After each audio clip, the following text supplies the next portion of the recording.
Okay, so this is one of the original legs off the back of the desk. And like I say, it's mahogany, and you'll see, looking here at the bottom, there's no, there's no carving, there's no shaping really much to account of anything. Definitely no ball and claw foot. And here's what I was telling you. I don't know if you can see this. I'll zoom in a little bit on this. Zoom in right here. This section of the leg is completely square. It just stayed square right out of the saw. I'm sure these were bandsawn.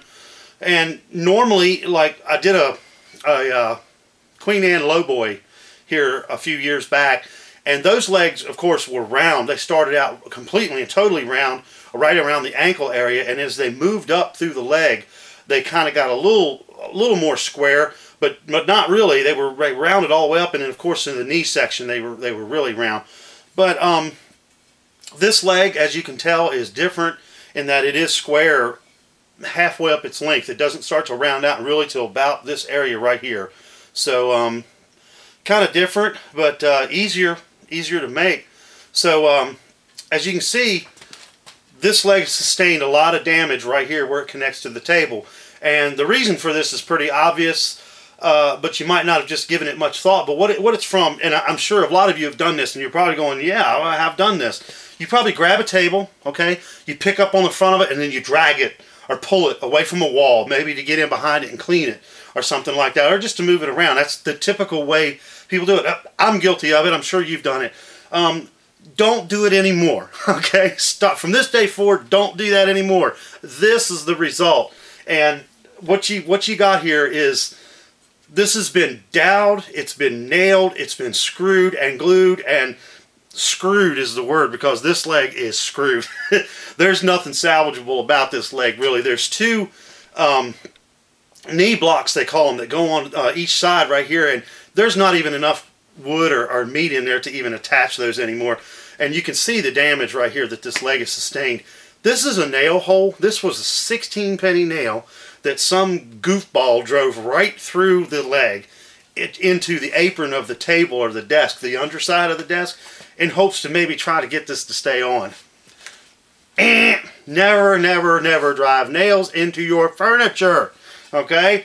Don't ever do that. Consult a professional. Get someone, if it's a piece that you want to keep, if it's special to you in any way, get someone professional to fix it for you. Okay? Don't try to do this yourself. It's just not something that, you should be messing with if it's something that you value. Okay?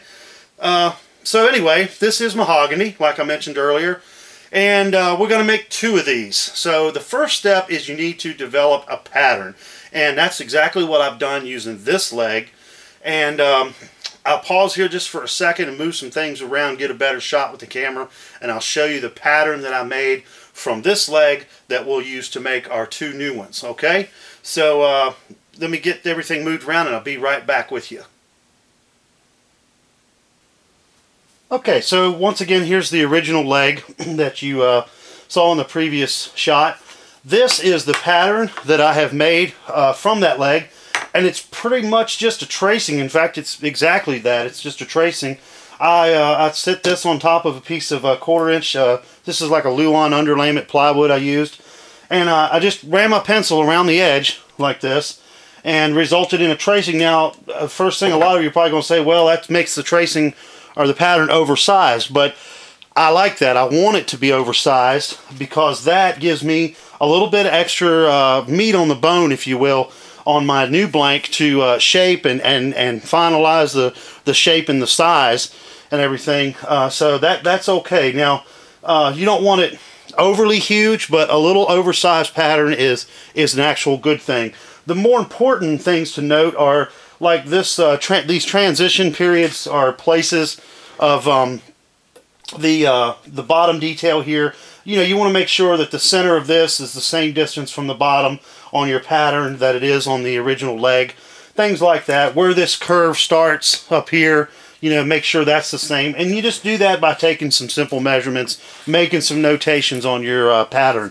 You can take a set of calipers and measure this, like, I don't know, every 2 inches would be good up through here, and get some widths and so forth, and then you could transfer those notes and measurements over to your pattern. Just something to go by when you get to shaping your new legs. Now over here is a blank that I'm going to be using. This is a piece of mahogany, and this has already been traced. I don't know if you can see that right or not on the film here, or on the video, if you can see it. But I've already traced this pattern onto this blank.